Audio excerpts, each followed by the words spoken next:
Thank you, Wits. Right, our last team, last but not least, we have CPUT, and I have Nikita and Tembelani. Nice to meet you guys.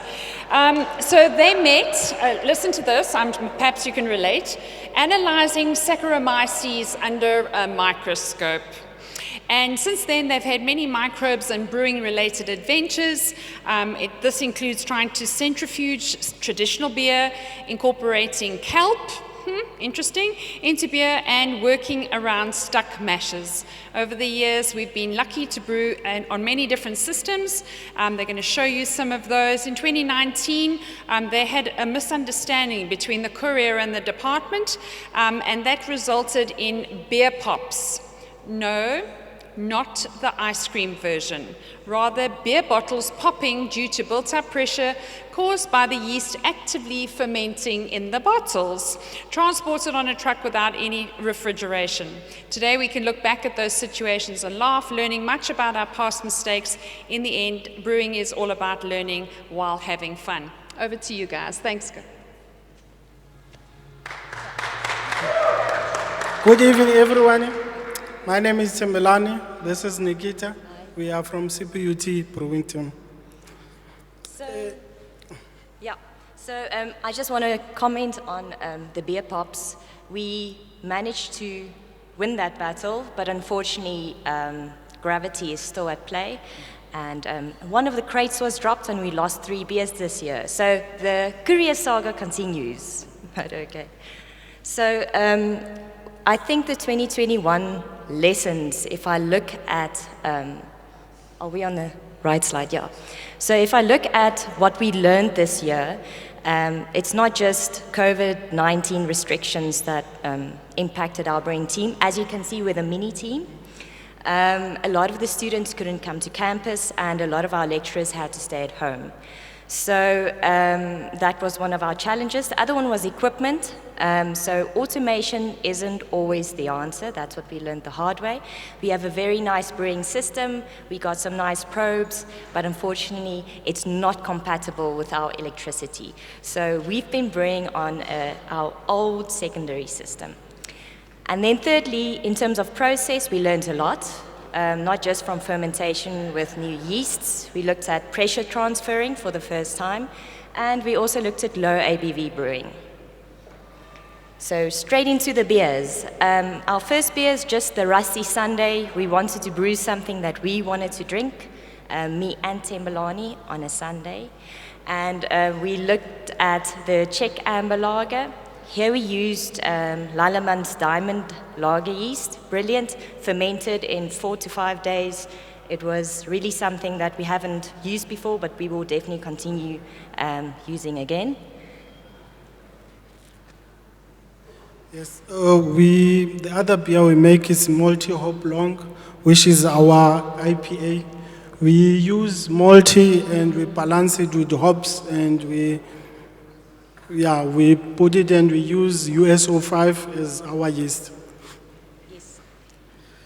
And then the next one is the Sierberg Saison. This was something new and something we wanted to experiment with. So we looked at a mixed fermentation sour beer where we actually co-pitched 2 different yeasts. The one is the ABF Belgian style ale from Lallemand that you usually use for something like a double or triple. And we also looked at the Wild Brew Philly sour, which produces lactic acid, which is great for making it nice and sour. And here we just wanted to create a tart version of a strong saison. And we, like I said, experimentation. And oh yes, back to low ABV brewing. So we learned something from lockdown, and that is that alcohol isn't always positive. So we took this time to actually go research a bit, and we had a few options. We could either look at our system limitations, which we decided, okay, let's do something else. CIP is very important when you bring low ABV beer. We looked at different yeasts, maltose negative yeasts, but of course then we have CIP issues again, and we didn't want any off flavors or wordiness. So we decided to use the mash profile from our recipe and also just mash temperature to brew something that would be a bit lower and a bit more sessionable.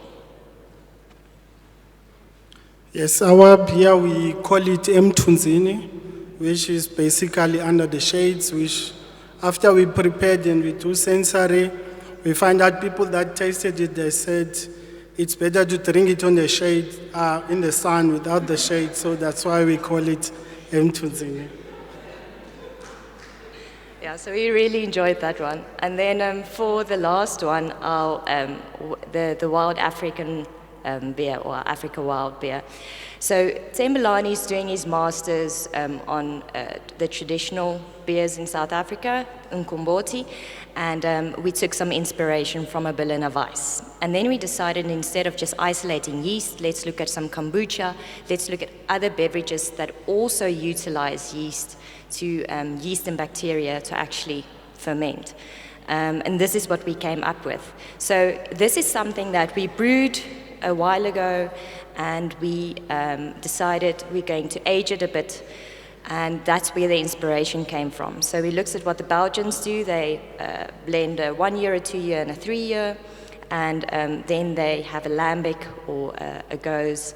And this was really a fun beer to brew, and especially with Tembelani's expertise from Umkomboti, because that is something that I believe makes our beer quite unique.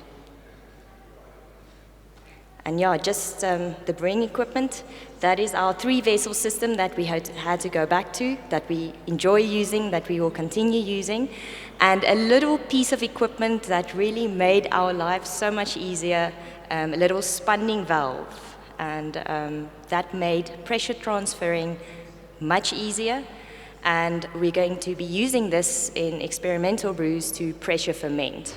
So I'm looking forward to what we're doing next year. Yes, thank you.